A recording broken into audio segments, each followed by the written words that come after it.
Ang Petsa de Peligro Illusion, si Mark at ang iced coffee. Nakapost sa IG story ni Mark, grind mindset. May iced coffee sa kamay, branded shoes, malinis ang fit.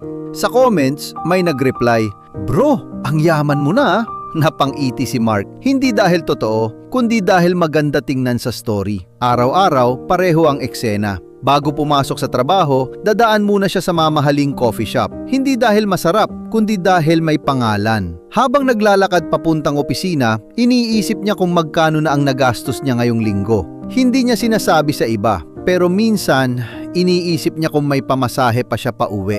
Sa jeep, tahimik lang siya. Nag-scroll sa phone. May kaklase siyang nag-post ng travel. May kaibigan siyang bumili ng kondo. Napatingin siya sa iced coffee niya. Mukha ba talaga akong okay? Dumating ang sweldo, saglit lang, dumaan lang sa account niya, parang bisita na hindi nagtagal. Credit card bill, malaki na naman. Binuksan niya ang app, tinitigan ang amount. Hindi niya tinignan ang total, minimum amount due. Next month na lang babawi. Lagi niyang sinasabi yon. Isang araw, may good news. Na-promote siya, plus 5,000 piso. Nagpalakpakan ng mga katrabaho. Libre naman dyan.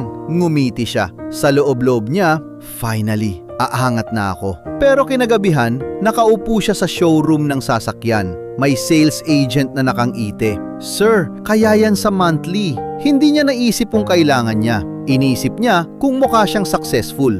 Pumirma siya. Down payment. Bagong utang. Paglabas niya ng showroom, hawak ang susi. Nakapost ulit siya sa story. Hard work pays off. May fire emoji, may music, maraming views. Walang nakakaalam na habang naglalakad siya papunta sa parking, nagkakalkula siya kung paano niya babayaran ang susunod na buwan. Hindi lahat ng mukhang umaangat, umaahon talaga. At minsan, hindi kakulangan sa sweldo ang problema, kundi ang buhay na dinadagdagan ng gastos tuwing nadadagdagan ng kita. Mas mataas na sahod, hindi otomatikong mas magaan na buhay. Kung pareho pa rin ang iniisip tuwing may dagdag na pera. Ano ang pwede kong idagdag? Hindi. Ano ang pwede kong pakawalan?